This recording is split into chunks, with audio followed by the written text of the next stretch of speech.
Hello, everyone, and welcome to the EMDR Maven podcast. I'm Julie Miller. I'm licensed in Arizona as a professional counselor and an independent addiction counselor. I'm an EMDRIA-approved basic and advanced EMDR trainer, an EMDR Institute regional trainer, and an EMDRIA-approved consultant and certified EMDR therapist. I provide basic and advanced training through the EMDR Development Center, and you can learn more about that at the website emdrdevelopment.com. This is season 2 of the EMDR Maven. And in this season, we're going to discuss the use of EMDR therapy in the treatment of addiction, substance addictions, process addictions, compulsivities. I want to help everyone out there who knows EMDR learn how to use EMDR therapy with addictions. And you can develop competence with this population as you listen to the podcast, attend trainings, including my own trainings on the EMDR Development Center website. Please send me your questions. I'm happy to address those, and the answers we'll give through the podcast. We'll also have other EMDR consultants and trainers who specialize in this area. On the website, I have free courses and free resources that you might find helpful. I also host an EMDR no-fee study group on the last Wednesday of each month, online via Zoom from 12 noon to 12:50 p.m. Arizona time. Arizona does not change to daylight saving time, so just keep that in mind if you're planning to attend from any place else in the U.S. or any other part of the planet.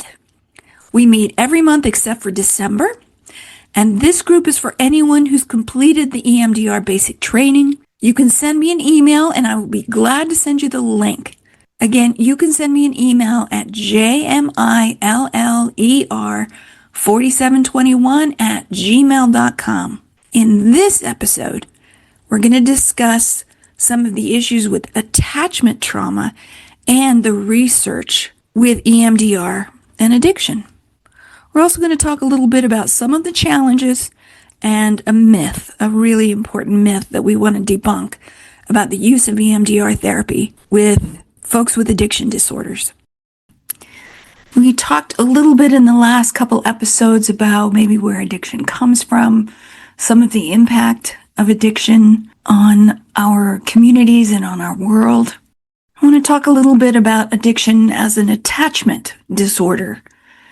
So there is an inverse relationship between addiction and healthy interpersonal attachment. There's a slogan in Alcoholics Anonymous that says, "We don't have relationships, we take hostages." The person who's addicted has an attachment to chemicals or the behavior that serves both as an obstacle to and as a substitute for healthy attachment. We have to attach to something. And for folks who don't have healthy enough childhoods to know what attachment feels like, to know how to attach or how to attach enough, we'll just attach to whatever we can get in order to survive. I think that's part of what happens with folks who get addicted to substances or behaviors. There is a bond, there is an attachment. So connection is one of those positive feeling states that gets wired together with a substance or a behavior. Addiction is more reliable and easier to control than relationships with others. In his 2021 book called The Boys, that Clint Howard wrote with his brother Ron Howard, he talks about his use of marijuana. And he says, "Pot became my girlfriend." That's how he got connection. And that is one of the things that makes addiction very difficult to abstain from, because that need for attachment and connection is met. Now, not everyone who experiences trauma will develop an addiction, but an estimated 67 to 92% of patients with a substance use disorder problem have reported experiencing at least one traumatic event in their lives. We know that the best practice for treating addiction is treating both at the same time, trauma and the substance use disorder or compulsivity. Among people with co-occurring substance use disorder and post-traumatic stress, trauma-focused post-traumatic stress disorder treatment as an add-on to substance use disorder treatment appears to be helpful and effective in decreasing the severity of post-traumatic stress symptoms compared to just manualized substance use disorder only treatment. And it does not increase the substance use disorder severity. In 2013, a study used 3 sessions of the DETOUR protocol, which if you're not familiar with it, keep coming back. We're going to talk about the DETOUR protocol. But a study used 3 sessions of DETOUR protocol per week for a 4-week inpatient stay. And it reduced gambling problems, depression, anxiety, and impulsiveness. So in that particular case, there were gambling issues, depression, anxiety, and impulse control issues. And it improved all of those symptoms with just 3 sessions of the DETOUR protocol per week. Pretty good. Susan Brown, in 2015, published a research study that demonstrated EMDR therapy integrated into comprehensive drug treatment programs improved completion rates and decreased recidivism. It was standard EMDR protocol focusing on trauma and the seeking safety protocol. Now, there's some research that shows that the treatment of post-traumatic stress with EMDR therapy also results in improvement in addiction symptoms. That study was published in 2016 by Kulak and Lagarn. And then in 2014, there was research that showed no improvement in addiction with the treatment of post-traumatic stress disorder symptoms. So it's inconclusive. Do we treat one or the other? Well, we know that the best practice, obviously, is treating both at the same time. So somebody has post-traumatic stress, they have depression, they have anxiety, and they have a substance use disorder, or they have an impulsivity or a compulsive behavior like gambling, shopping, food, sex, and so on. Treating both of those at the same time is going to result in much higher completion rates and much improved reduction of symptoms. There was a meta-analysis by Longston published in 2023 of 9 studies that showed that the use of EMDR therapy reduced addiction severity, improved treatment engagement, and reduced post-traumatic stress and depressive symptoms.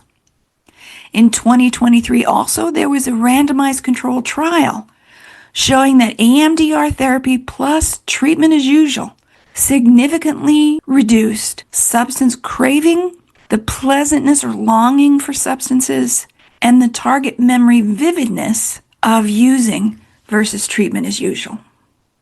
In 2016, Wise in Marriage published an article called The Perceived Effects of Standard and Addiction-Specific EMDR Therapy Protocols.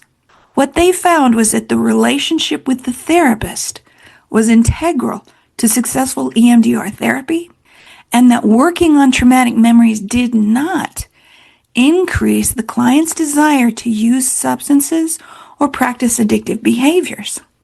They recommended using EMDR therapy as part of an overall treatment regimen for addictions. In 2021, a study was published that indicated that EMDR enhanced clients' self-regulation in sub-areas of positive actions, controllability, expression of feelings and needs, assertiveness, and seeking of well-being. About 33% of people with addiction also have depression, and research shows that EMDR is effective in treating depression, especially in individuals who have long-term depression and a history of trauma. And that's Michael Hasse. And there's a great deal of research and publications available for the use of EMDR with depression. In 2009, Michael Hasse published a randomized controlled trial about the use of EMDR with a treatment as usual group, and that group improved significantly more than the treatment as usual only group on the Beck Depression Inventory. In addition, about 30 to 50% of individuals treated for traumatic brain injury may have a pre-existing substance use problem. Also, a substantial number of individuals being treated for TBI do develop addiction issues following their injury. So the overlap between these populations, those experiencing substance use disorders or compulsivities, and those with traumatic brain injuries, overlap quite significantly. Given the research that shows that adding EMDR therapy, either trauma-focused or addiction-focused, can have positive impact on treating those with addictions, including reduction in cravings, reducing dropout rates, and reducing relapse rates.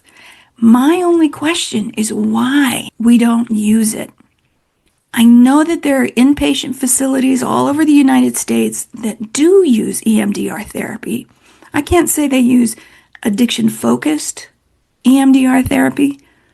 I know I have worked at inpatient treatment facilities where we used either addiction-focused protocols with EMDR or trauma-focused or both, depending on what the client needed.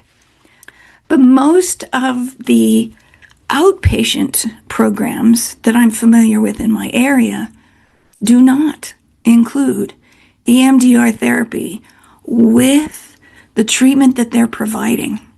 And it doesn't have to be a lot. We're going to talk in future episodes about the different addiction-focused protocols that can be used to stabilize addiction. There don't have to be that many sessions of standard EMDR, trauma-focused or addiction-focused protocols. It doesn't have to be that much, but it can improve the outcomes tremendously. So if you happen to be working for an outpatient program for addictions, I really want to encourage you to start thinking about how you can use EMDR therapy or integrate it. If you're a trained EMDR therapist working in the addiction field, you can add a few sessions, even group sessions, that can significantly impact on your client's abilities to get sober, and stay in treatment. The length of treatment is also positively connected to clients' ability to stay sober longer. The biggest concern that I hear is about the potential for client relapse if the client also needs to deal with trauma.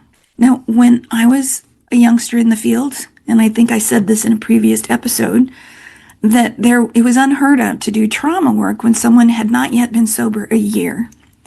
And then it was 30 days. You had to be sober 30 days before anybody would touch you with any kind of trauma treatment. I actually found that really disappointing because trauma is really a big trigger for drinking and using and acting out in any way. So not treating both at the same time really has a big impact for a lot of our folks. There are fewer and fewer non-trauma informed programs, and I think they're not using EMDR a lot, and that's unfortunate. If you're using EMDR in an intensive outpatient or outpatient program, please let me know. I really want to know how you're using it, how successful it is, and what kind of challenges that you're finding. I think the internal marketing and some of our agencies is really a key part here.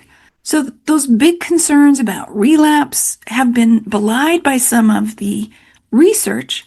I mentioned Jamie Marich had a study that she completed with April Wise in 2016. And they found that working on traumatic memories didn't increase the desire to use or practice addictive behaviors, and it helped stabilize the addiction. We know that we want to use EMDR therapy in treating our clients. There are other challenges to using EMDR therapy with an addiction population. Things like affect phobia, really triggering to have feelings very often with folks in this population. They may have great difficulty regulating affect. They know how to use substances or behaviors to control their affect, to be in charge of how they feel. And so anytime there is something they feel out of control of, there's feelings coming up, sometimes it just takes a split second to have a feeling and get a craving. There's also this challenge of alexithymia. No feelings for words. That's literally what alexithymia means. These things have to be addressed, and they have to be addressed in the preparation phase of EMDR standard protocol. So with EMDR standard protocol phase 2, we do things like a calm or safe state or calm safe space or place where the individual is learning how to self-soothe.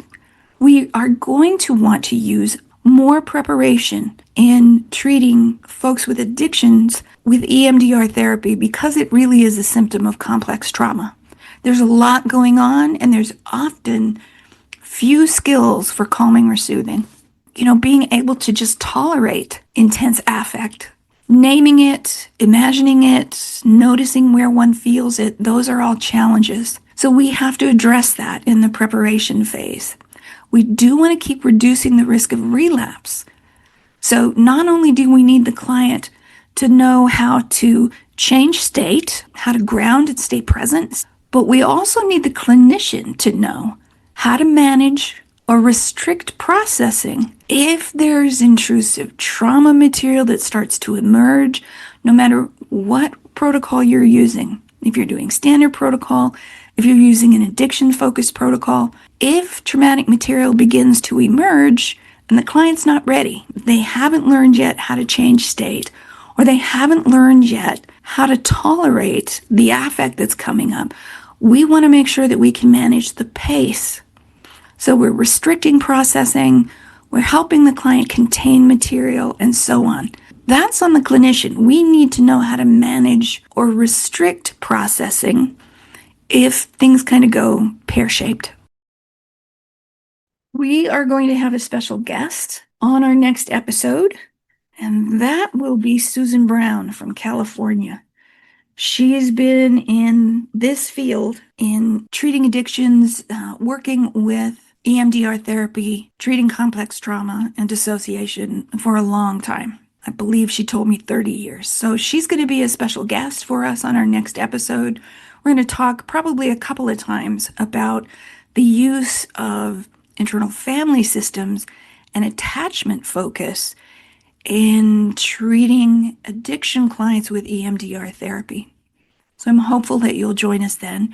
Remember, you can always get in touch with me through my email at jmiller4721@gmail.com.